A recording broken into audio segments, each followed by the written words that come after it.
All right, so got some pretty good questions, some mostly serious, some kind of funny, and then one that I was actually surprised by. I mean, it's multiple divided, same person though. I was actually surprised someone went for politically backed questions, which, I'm pretty confident that with the awareness of the FESE spectrum, quite a few people in the group are not going to like my responses, but I am a man of my word. I did say I was going to answer the questions I was given. So I'm going to answer them, honestly, regardless of how it might make some people feel. If whatever, they're uncomfortable, doesn't matter. It's the whole point of the video, is to just answer the questions honestly. So, all right. So first question, being a number one with SE Saviors, do you see yourself tracking popularity and using it for your status? Yes, I do. Quite often, I often describe my social behavior as being a peacock. Now, that's not in the same way. I know Dave and Shan often describe peacocking, or in our community, we use the term a lot to describe someone pretending they're good at their demons and flashing it off.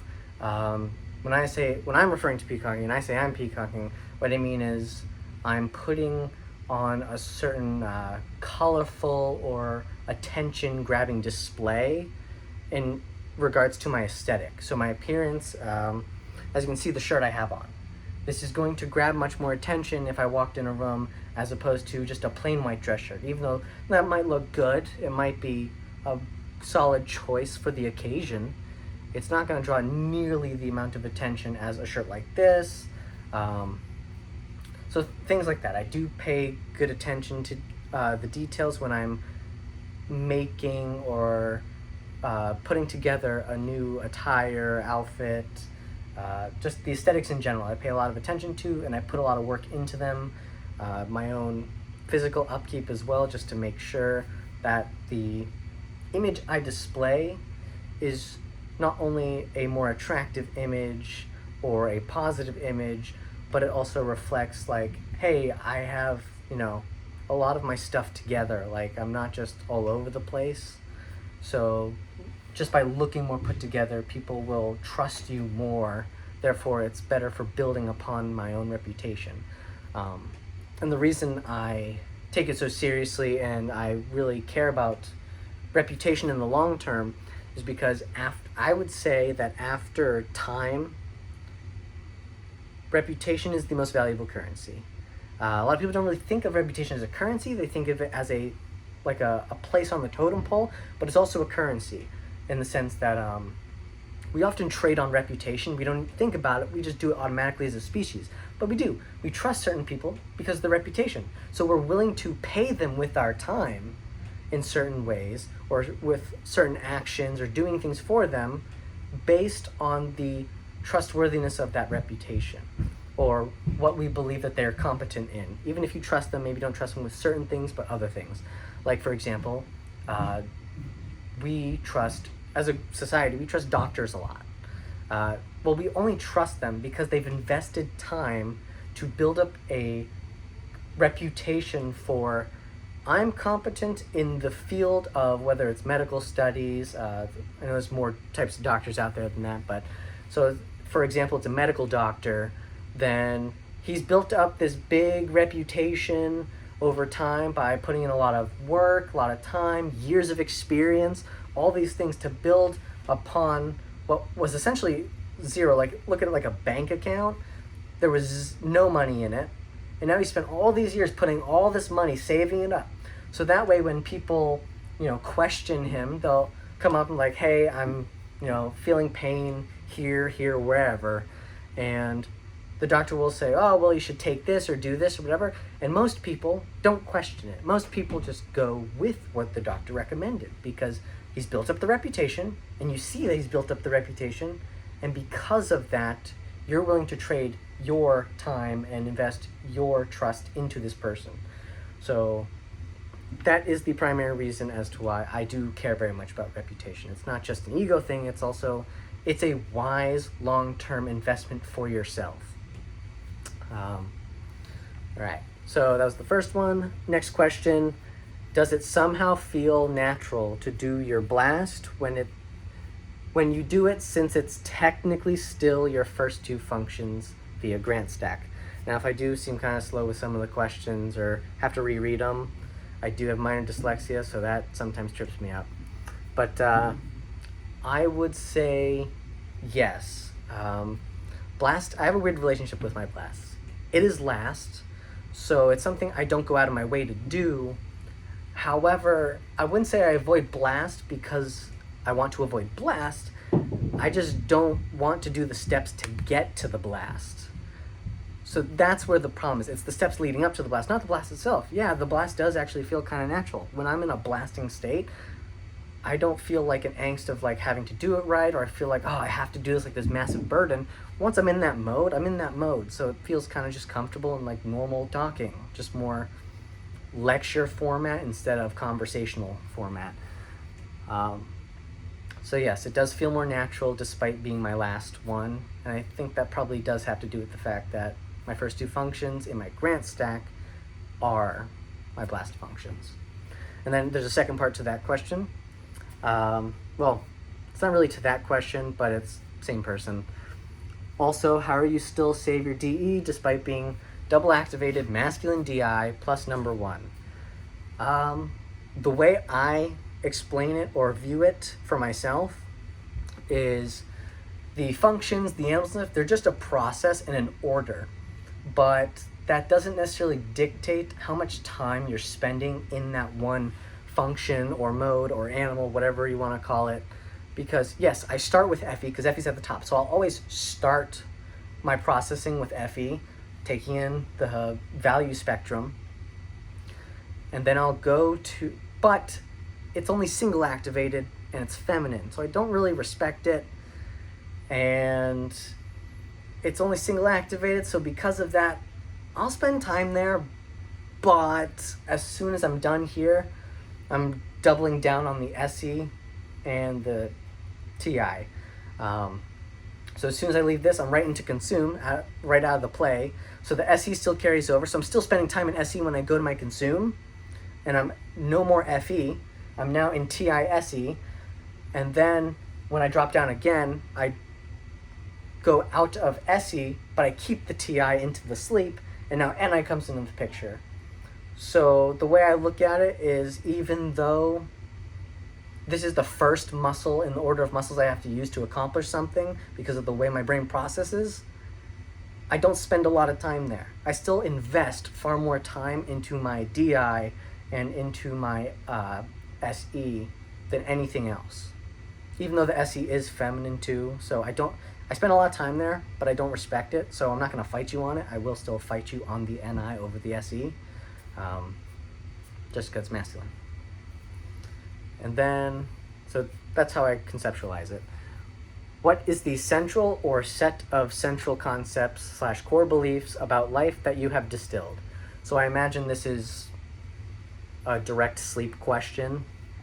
There's a few things. So one, to give example, because a lot of them overlap, maybe it's just NI, they're all in the same box.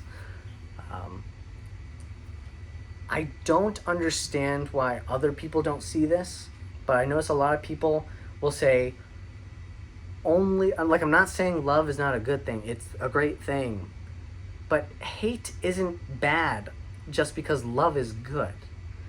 And what I mean by that is, just like many things in life, there's a lot of binaries, there's coins to things. Sensing and intuition. They're two sides of the same coin.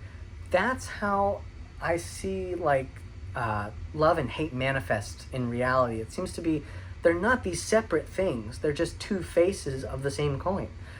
So people tend to emphasize love, love, love. I'm like, yeah, but that doesn't help anyone because you're not addressing the fact that the hate's still there. And you're giving it aimless direction, so it's just going to appear in places it shouldn't appear, causing a lot of problems for everyone. Whereas I think a better approach would be to recognize that it's a coin and there is an appropriate placement for hate.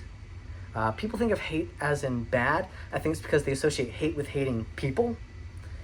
Just because you have hate towards something doesn't mean you have to hate a person. I would agree that you shouldn't hate anyone. You should show love and respect for everyone. That is true. However, that doesn't mean you just throw away the hate. It's like, no, it's still there. It's still, the coin exists.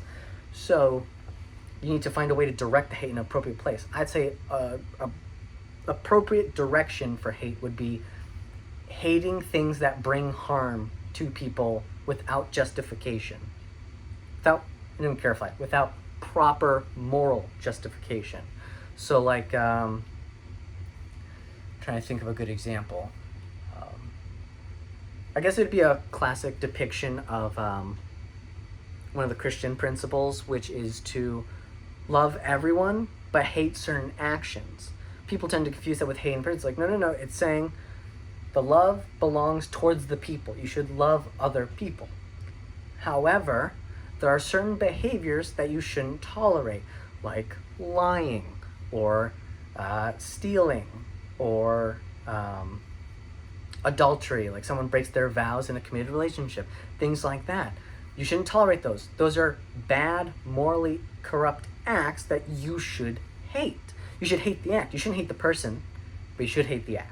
And so that's how I view this coin of love and hate. And I think a lot of people just try to get rid of the hate without addressing that. It needs to be aimed in a direction, because you can't just get rid of it. It's still going to be there, but it needs a direction in order to be used constructively for a society. So that's one core concept that I've observed and am pretty confident and solid in with life.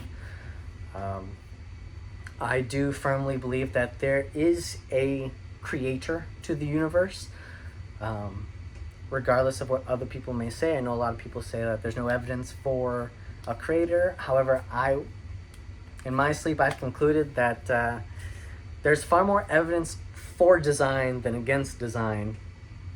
Therefore, I feel like I have an obligation to stake my life on that. Yes, there's something here. It's not just, when I say I believe in like a divine mind, a higher power, I'm not talking about like some magic sky fairy or, sky daddy, as some people call, like, because a lot of people do treat their depictions of God in that way. I don't. For me, God is not this just old guy judging everyone up in the sky. No, he's, I believe this divine mind that I believe is what called order into existence for the universe is the absolute being of that which is true and good. Actually, I guess that's kind of the same thing. So that which is good because it is true and infallible. So that being, that's what I say is the divine mind that created everything and brought order from nothingness.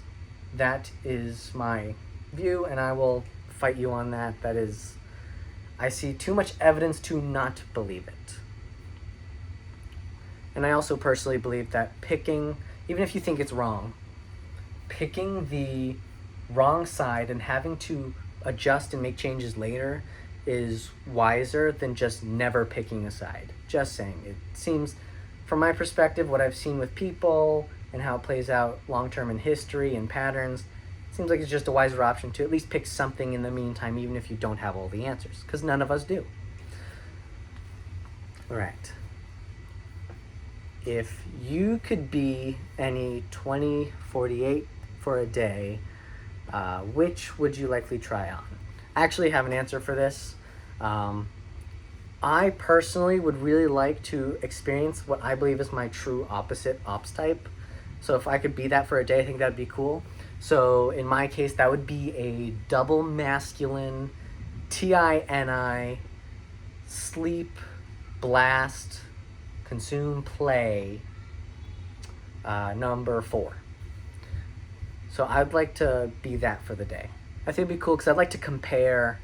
If any of you out there in the community who are that exact type, maybe we could talk, because I would actually like to know and compare, like, because we're so flipped for what our type is with our social, would we feel more alike or more different off of that? What's your thoughts on okay, I'll get to that one last because that's the political one. I still have other more lighthearted ones. All right. Who do you avoid? Oh, fuck. dyslexia. How do you avoid dunking on all those plebs? That's a funny one, and I'm gonna say I don't. I don't hold back, pull punches. If I'm better than you at something, I'm not gonna pretend I'm not because your feelings might be hurt. I am. I feel often like this meme that I've seen that I thought was really funny because I related to it. Someone is addressing someone else in a chair, and the person in the chair is just sitting, like looking confident, whatever, and the other person's like, dial back your superiority complex, and the other person looks at them and is like, it's not a complex, I am superior.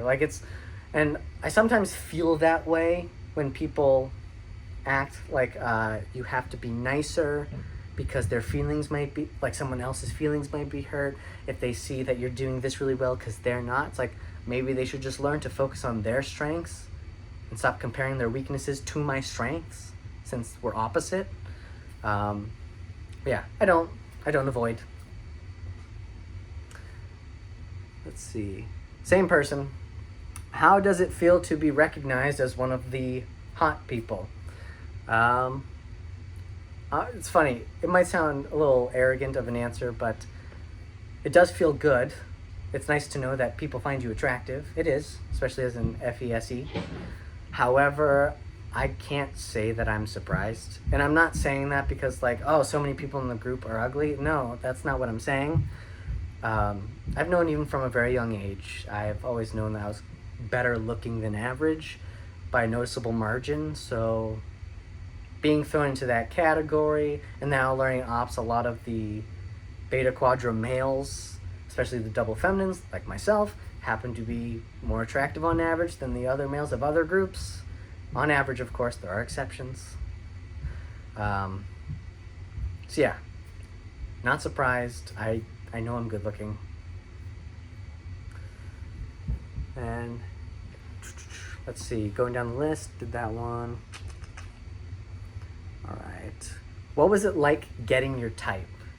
That was a weird one because at the time my understanding for ops was not as in depth, and because of this, I had almost like a revolted by my results reaction. Not just because I know they say they're opening Pandora's box and you're supposed to not like it, but I also didn't understand that ENFJs could be so varying to the degree like me compared to my type twins, compared to more traditional textbook ENFJs like Oprah.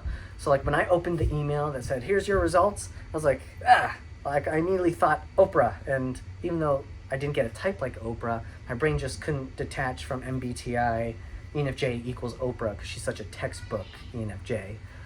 So I had that can't be me, that can't be right. In fact, I was so put off by the email with my results that I assumed this had to be a mistake. Like, there's no way they said, like, this is me, I'm not an ENFJ, obviously. I'm too comfortable stabbing people with TI, so I couldn't be an ENFJ. And so I actually waited for like 2 hours, assuming this is a mistake. So that I'm just waiting for the correct email to come in. They're gonna send an apology letter with a correct email correcting this misinformation. And then after about 2 hours passed, I realized, oh, they're serious. This is not a mistake that they made. This is their evaluation of me. And then, so I decided not to flat out reject it. I was like, okay, fine. Let me see if I'm the one wrong for rejecting it. So I decided to go around asking tribe members questions about people with my functions and the animal stack, things like that. Met a lot of great people in the community who gave me a lot of good answers. Met up with some of my type twins and type cousins, things like that. And so doing that and just branching out and playing with the tribe to feed my consume proved to me like, oh, this is a correct evaluation. Now there were still some inconsistencies because at the time the socials weren't a thing. So when I met my type twin, even though yes, I was like, I could see the overlap, there were still considerable differences that were pretty apparent to most people. But then the socials came along and I was like, oh, this actually explains everything now. Like this just that was the last little thing that was like, that explains it. There it is, the last piece of the puzzle. So now I'm actually, even though I had such a visceral reaction to my type at first, I'm actually settled and completely accept my type. All right. How does your incongruency feel? Have you always felt this? As an EJ, but number 1. No. I didn't feel incongruent because, from my perception, because of the number 1 and the highly activated DI, I just assumed I was a more textbook ISTP. So I saw my functions correctly, and I saw some of my animals correctly. I saw Blast Last. I saw Double Activated Savior Consume. But that was about it in terms of what I saw correctly about myself. So I did get some of the parts right, but I thought it was a textbook ISTP. But I can see the inconsistency looking back on my life. I can see oh, that makes more sense. But because the socials weren't a thing, I didn't have a tool to make sense of it. And because I didn't have that tool to help fill in the gaps, I just assumed just a more traditional ISTP. All right. Have you grown since getting your ops type back, and or how is your ops impacted? How has objective personality impacted you from a self-growth perspective? It's given me a lot of good, useful information, particularly with how I interact with other people, and it's helped me process decider issues much better. As a decider, even though yes, I'm kind of an observery decider with my TI and FE being pseudo-balanced, not as balanced as a true double decider, but close.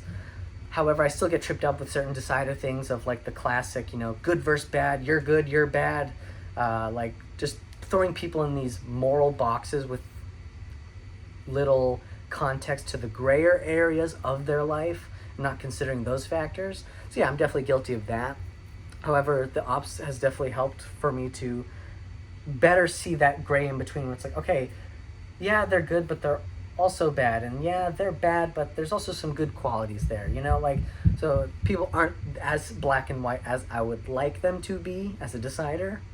And I think ops has been good as a tool for me to see it, become more aware of that fact. And so when I see people doing stuff that disagrees with my TI or something, I no longer just jump to, you're bad, you're wrong, you're stupid. It's okay, maybe let me step back, see, do I get a feel for this person's type at all? It's okay, I'm hearing a lot of self-value. It's okay, FI, this argument's not going to go anywhere, so I probably shouldn't entertain it much longer because I'm being too analytical, not considering what you feel, and so your baby FI is triggered, and now it's just a mess. You won't listen to any of the reasons because you're having an emotional reaction to an analytical statement. So my continuation of these analytical statements is not going to win you over. So it makes me a bit more understanding of what people are experiencing in the moment when there's a incongruency or a disconnect between me and them. So it's better at helping me identify ways to bridge that gap. And then, have I grown since getting my ops type back? I think so. I think others that know me personally would agree. However, we are very bad at seeing ourselves, so maybe not as much as I think, but I think definitely somewhat. Let's see. All right, on to the political ones. All right, I understand why some of these questions were asked. I just think it's funny. I didn't expect it.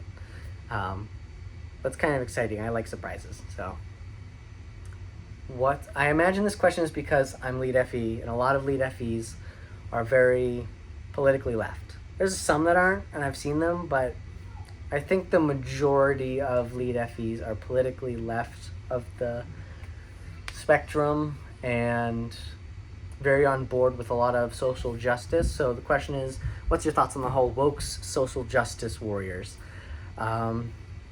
Personally, I'm not your typical FE. I'm not on board with the trend. I do not think it suits the ideal outcome for our species in the long run. I think right now we're at a point in time, and we're kind of seeing this play out, where the woke SJWs are going way too far. And what I mean by that is how, there's masculine and feminine energies and things like that. So, and the SJW and wokeness is a very feminine energy. It's overly compassionate. It's like we want to include everyone, but we accidentally hurt people along the way because we don't think through all the steps. So it's almost pure compassion.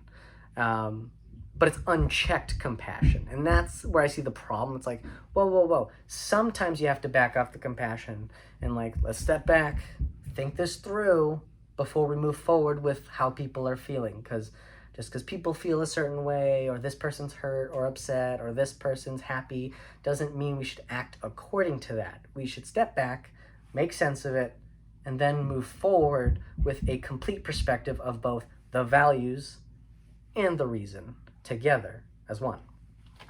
So I think they're going overly in the feminine energy direction, almost like I know it's been talked before in the ops community before, how like nature has a self-correction mechanism where like when things get too masculine, very feminine leaders come into play. So like your hardcore left, extreme feminist leaders of these political groups and ideologies, they came up almost as a counter a very masculine society that was back when we had, women couldn't vote, or even further back, couldn't own land, couldn't work jobs, things like that.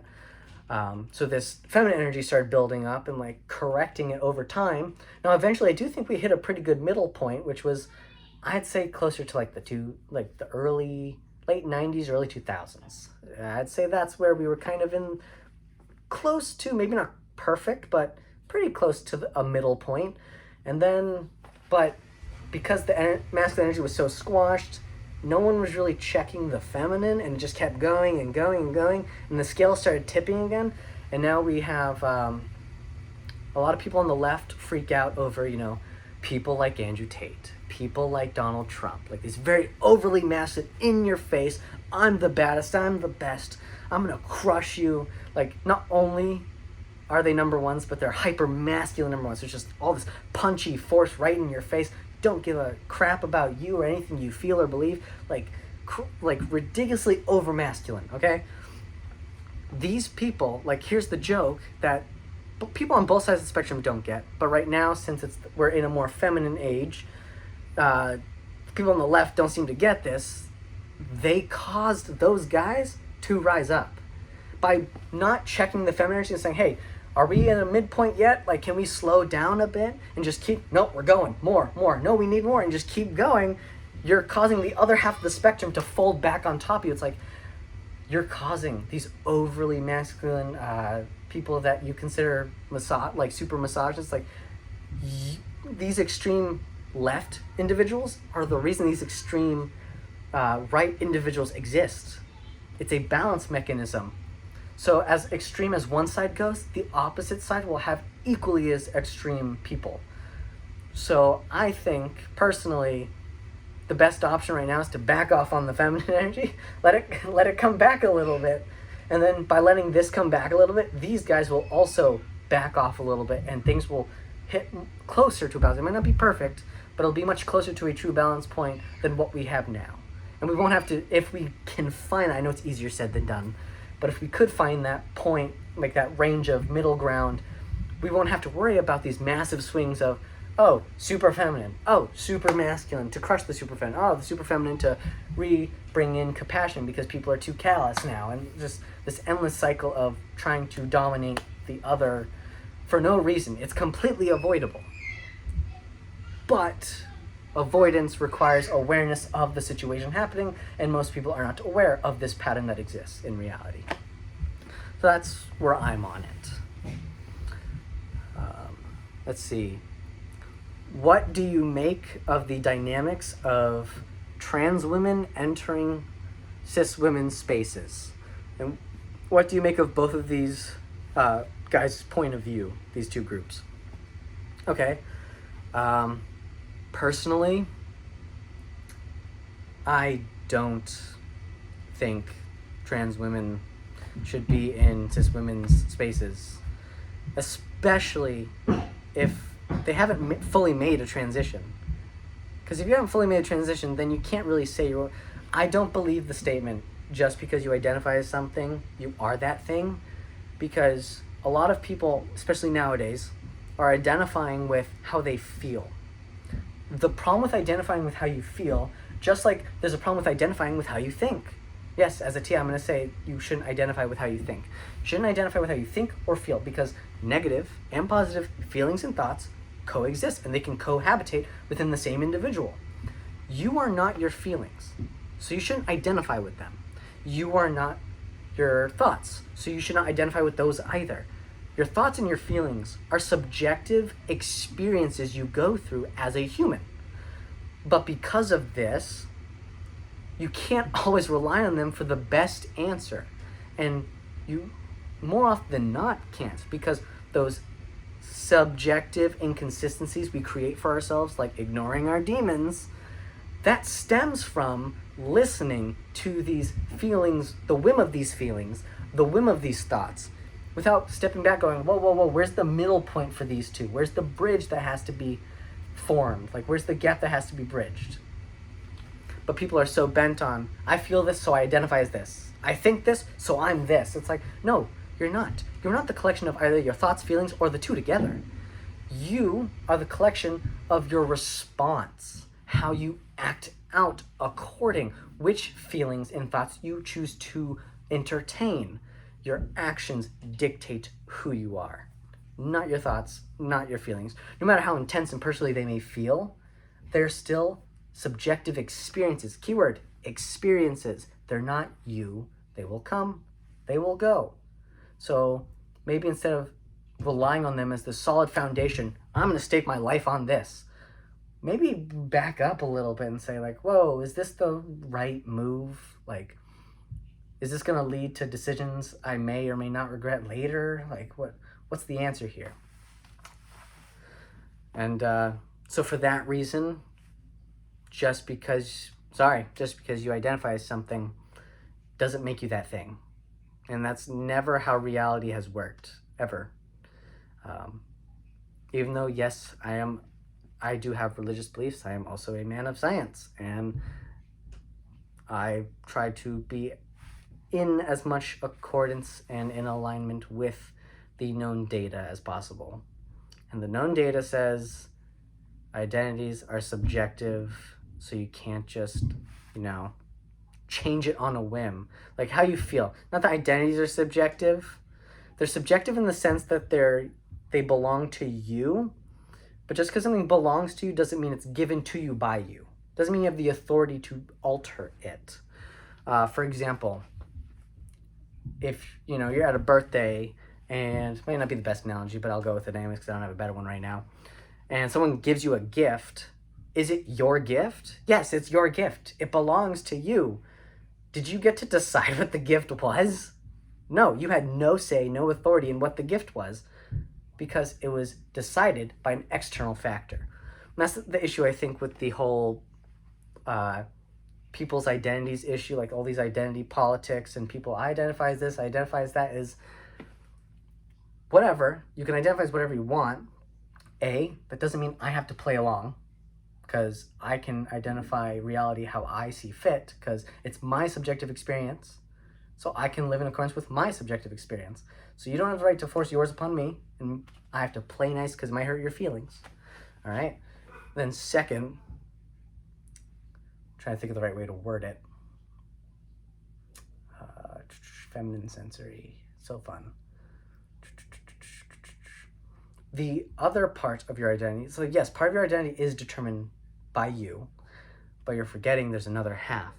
You are not just your identity.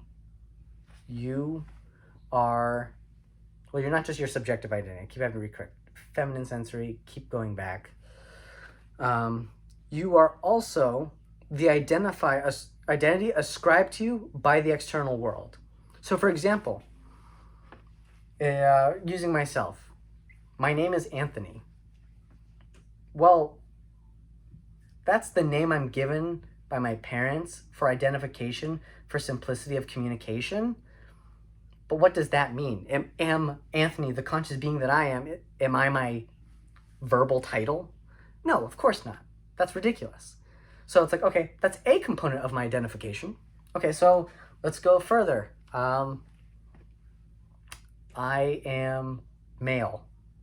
Okay, yeah, I am male, but is that me? Is that my conscious being of who I am? Well, no, that's one facet of who I am. So it's the collection of all of these little facets, these little details that make you, you. Not one factor of my subjective view is this, therefore I'm this. It's like, that's not how it works.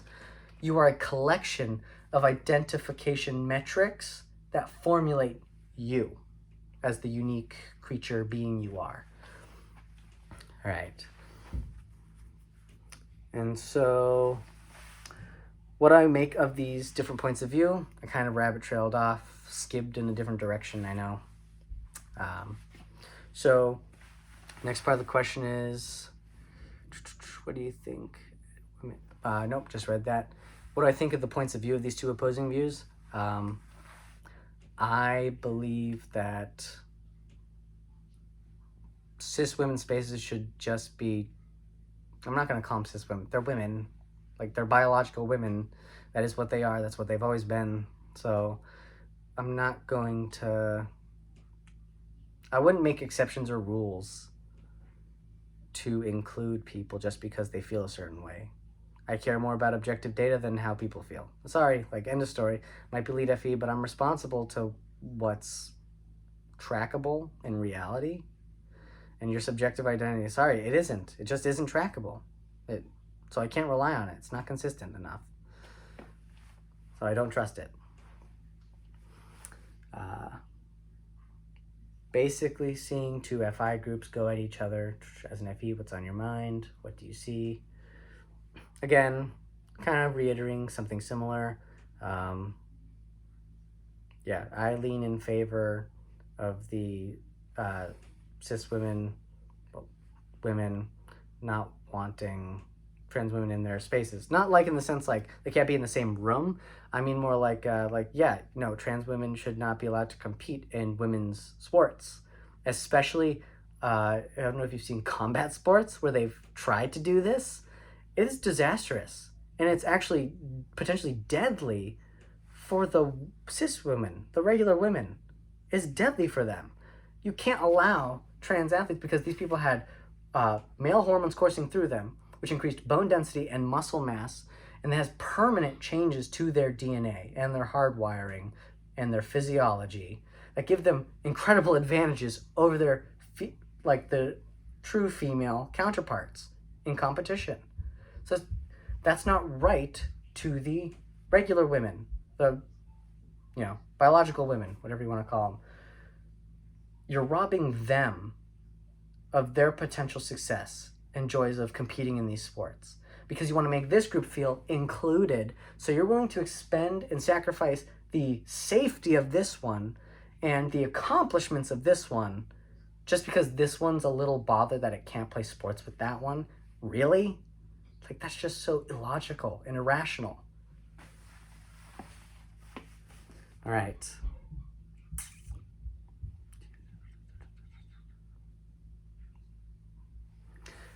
TI tidal wave. Last one. TI tidal wave. Yeah, I do get TI tidal waves, but it's not in the sense of like it causes super crashes for me. It's more like I go from FE smiling to just all of a sudden if someone says something that like just triggers the TI, go on a tirade, kind of like I just did a couple minutes ago, just a tirade of, feelings suck, feelings are garbage, they're worthless, I've seen the FE spectrum, trash. Anyways, the truth is T, and that's all that matters. So that's usually what my tidal waves look like. Things along that line. Let's see, that is all my questions. So any further questions, I'd be happy to answer. I'll probably just respond to them as comments under the post for the video. And that about sums it up.